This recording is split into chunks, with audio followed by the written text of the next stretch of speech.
you need stability, only then movement can follow along.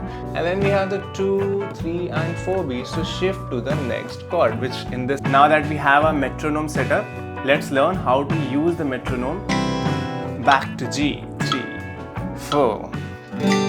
Do you always feel like your fingers are not fast enough when it comes to shifting chords? You always miss the beat when you're trying to shift between the chords. Everything goes fine when you're strumming on one chord, but as soon as the time comes to shift over to the next chord, your fingers don't catch up on time and it messes up your strumming. You cannot sing along with it. There's just a big problem while shifting chords. Well, if that is so, as a beginner, you are not alone. It's a very common problem. Many beginners face this, and it can be solved using a very simple technique, which we are going to learn in day 2 of the 7 days, 7 guitar skills series that we are running on Guitar Shala. Welcome back, let's get started. Well, first off, before we start shifting the chords, you must be very confident holding the chords down by themselves. You should not be getting any kind of buzzing noise. Your fingers should be more comfortable. They shouldn't feel shaky. They shouldn't feel too weak. If any of these things are happening with you, you should take more time and first master the chord itself with the method of hold, press and relax that we have discussed in the last video of this series. Okay, so only once you are comfortable with your chords, try to shift between them. It's like a karate pose, alright? So when you are trying to learn karate, you might have seen people, they just spend hours and hours practicing and holding a single pose before they start using punches and kicks in that pose. The reason for that is because you need stability, only then movement can follow along. Chord shifting is a movement. You need your chords to be stationary first. So even if you feel like you are confident with the chords, still just spend 5 to 10 minutes doing the hold, press and relax. That will still help you shift the chords as well. Okay, but once you have done that, what's the next thing that you have to do? Well, you need to use something called a metronome, which looks like this. This is the metronome, which is available in the tools section of the Guitar Tuner app. You can find many such metronomes in other apps as well. It's a very common tool. You can download it on Play Store or App Store very easily. Let me just show you really quickly how you can set your metronome up. So this is known as the BPM, which stands for beats per minute. So this will tell you how fast or slow these ticks will come. So right now it says 70 BPM. That means every minute there are going to be 70 beats like this. All right. I can decrease it down to 60, which is a good place to start for many beginners.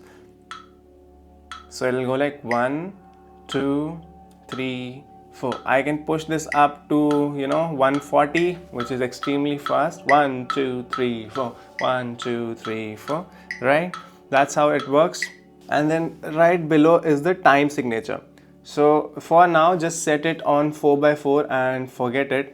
Now that we have our metronome set up, let's learn how to use the metronome to make the shifts happen. So how does it actually work? Let's see. So for example, I'm facing problem shifting between the C major chord and the G major chord, which is a very common problem with many beginners because this is a huge shift, right? But it is an extremely common shift. So how can we practice it with the metronome? Well, do you notice right behind me, the metronome has 4 different beats, the 1, the 2, the 3 and the 4. How exactly do we use these 4 beats now? You play the first chord. So for example, we are trying to shift between the G chord and the C chord. So we'll play the G chord on the first beat, and then we have the 2, 3 and 4 beats to shift to the next chord, which in this case is the C chord, right? So we play G on first, and then as soon as the 2, 3, 4 is coming, we are going to shift over to the C. That is the time that we have to shift over to the C. And as soon as 1 comes again, we play the C chord now. And now we have again 2, 3 and 4 beats to shift back to the G chord. Alright, so this is how the system works, and you should definitely try and use this. So now that you understand how this system actually works, let us actually practice it. It can work for any two different chords. You can take bar chords, open chords, extended chords, whatever you are feeling a problem while shifting between. This is the technique that will help you actually master that. So let's actually try and do that. Ready? First thing, we are going to count. We are not going to play. We are going to listen, right? 3, 4. 1, count with me. 2, 3, 4. 1, 2. Once you feel comfortable with this speed, once you understand how the beats are moving, you are able to bob along with it, you understand this rhythm, next thing you do is start playing. So you do the G chord first, get ready on the G or whatever chord is the first chord you're trying to shift between.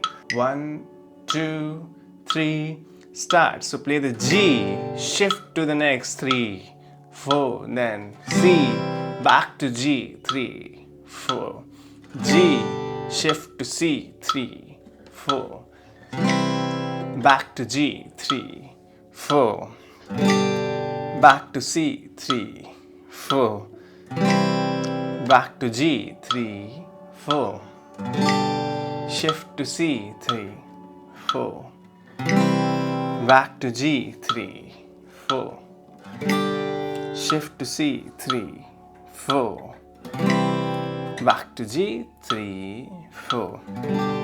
And once you are up on that 80 BPM, next you start doing the same thing. So 3, 4. So G, shift to C, 3, 4. C, back to G, 3, 4. Shift to C, 3, 4. Back to G, 3. Okay, so that is how this system is going to work. Once you're done with 80, take it up to 100, take it up to 120, take it up to 140. And then finally you will notice after some time that you have done practicing that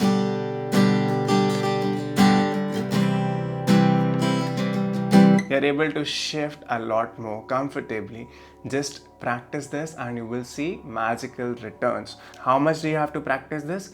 Even if you do 10 minutes a day between the two chords you're struggling between, you will be able to shift a lot better in just 3 days. 3 days, 10 minutes, try it for yourself. If it doesn't work, let me know in the comment section. If it works also, let me know in the comment section. And also, you can do it with 4 chords as well. So for example, you have chord 1, shift to second chord, 3, 4, chord 2, shift to third chord, 3, 4, chord 3, shift to fourth chord, 3, 4, chord 4, back to first chord, 3, 4. So you can practice it with 4 chords, 8 chords, how many ever chords you want to practice. But first, if you are beginning, try to focus only on shifting between 2 different chords. So even if you have a progression of 4, split it into blocks of 2. So first to second, practice this separately, practice second to third separately, third to fourth separately, and that way you can actually master this with ease. I hope this was a useful video. Keep following us, keep supporting, and also let us know what we should cover in the upcoming videos. This was day 2 of 7 days, 7 guitar skills. See you all in the next video where we are going to learn how you can master the bar chords.